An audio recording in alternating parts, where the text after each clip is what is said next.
Hey guys, welcome back to Deepak's Daily Reading. Today we're going to be talking about Overdeliver by Brian Kurtz. So, really good book. He's a direct response copywriter, and he's someone who's followed some of the greats, Gary Halbert, Eugene Schwartz, and Dan Sullivan, or is it Dan Kennedy, I think, and others. So yeah, let's just get into some of the bits that I've got from this chapter 2, original source. So yeah, learning a lot from this gentleman, and just a great reminder of the power of what's incredibly powerful about direct response and copywriting of this ilk is that really it relates to understanding consumer psychology, sales psychology. And if you understand that, then it's a great platform or scaffold to build an entire business around. Fundamentally, if you know what your customer wants, if you know what your customer's thinking, if you know what their fears, hopes, dreams, ambitions are, then this is how you can outline, determine strategy for companies in general. So I'd actually really advocate people. This is why I'm so big on people reading sales books, because it's about, to a degree, understanding customer psychology. It's why I'm big on reading actually direct response. You can learn a lot from it, and just reading books that relate to emotional intelligence as well, because the technical stuff that comes is relatively, I say easy, but it's procedural. You learn a process, you follow that process, it's great, but you need to layer that on with an understanding of the human experience. And then if you're able to combine the two, you can really powerfully and in real time understand what to say, when to say it, and almost begin to preempt what it is that people are thinking. And that's the whole underlying principles behind the read the room scenario. And it's a quantum of course, life experience, which you can seek to stack, but you could also these days learn it from your laptop at home to a large degree from conversations that you have, stuff that you read, watch, listen, and consume. So yeah, there you go. Anyway, moving on. So he says, stealing is a felony, stealing smart is an art. So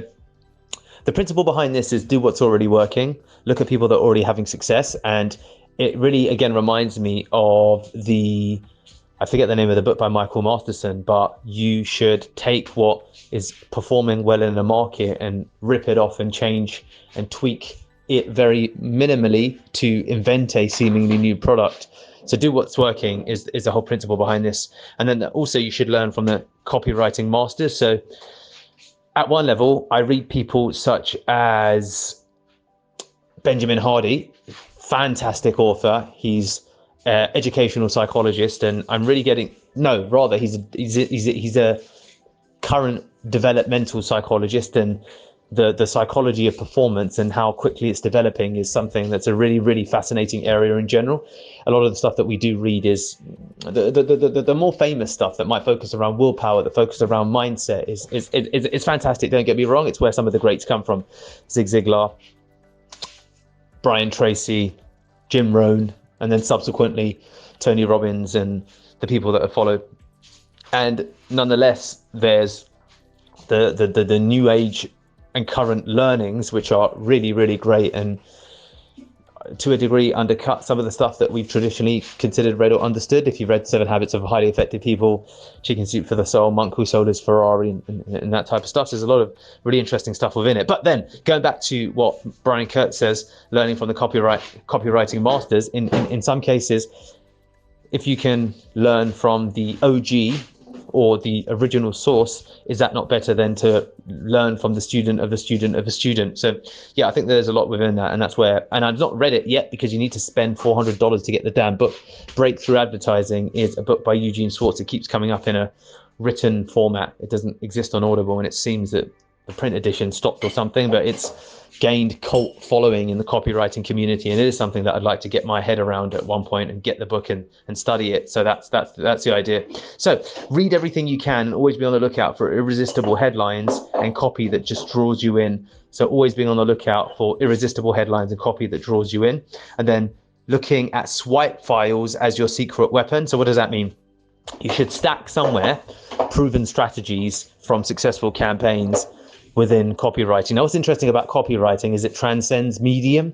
So what I mean by that is that copywriting from 100 years ago still understands the basic human sales psychology, and then it's just a case of modifying it to build it into video, into audio, into written, and those mediums, whilst they develop over the years, don't change the underlying psychology, which is what makes it different from a particular platform specific marketing campaign, such as a Reddit campaign that you might run that's very much contingent upon perhaps a particular tool within the Reddit ecosystem.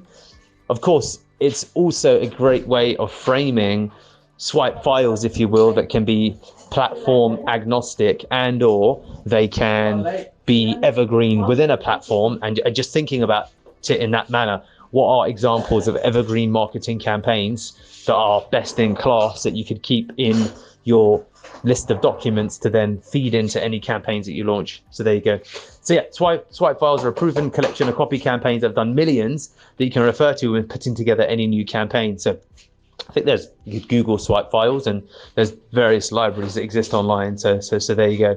And then it talks about, I don't know who the gentleman was popularized or invented this, if you will, but something called magalogs. These are direct mail pieces that look like magazines, but really they're just long form direct copy, and how that was again something that was a innovation in the space that led to a huge amount of success. And becoming a swipe file junkie is something that's super important and powerful, and you must recognize that new thing might not be that new.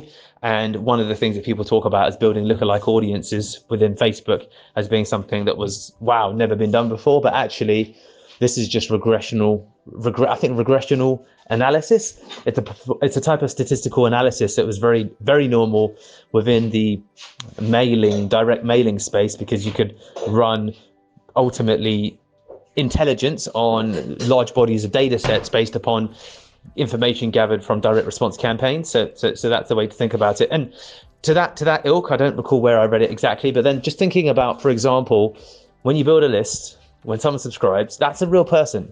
And the big problem that's happened now with the consequence of automation is people don't understand the damage that they're doing when they're putting out bad content, when they're sending crappy emails, when someone has a poor experience with the company, when someone goes to the website and the website doesn't load, and there's such problems that really leave a bitter taste in a person's mouth, and that person could become the next $250,000 customer. So you never know. And that's where, again, it just relates to really think about the fact that when you launch a cold email campaign, a lot of people don't put proper processes and procedures and real thought in place, and that can lead to a lot of long-term reputational damage within the market space. So that's something that definitely really speaks to my mind. And I'm going to come and talk back about cold email because I've got some new thoughts of it recently and lately that's beginning to get me excited about it again. But that is some insights for another day. So there you go. Overdeliver by Brian Kurtz. Thank you. Hey guys, it's Deepak Shukla here. I am huge on listening to books on Audible. So if you're interested in getting all of the insights as I discover them through the course of all the books I read, please do comment, like, and of course subscribe so that you get notified every time we release a video. Thank you so much, and I hope to hear from you soon.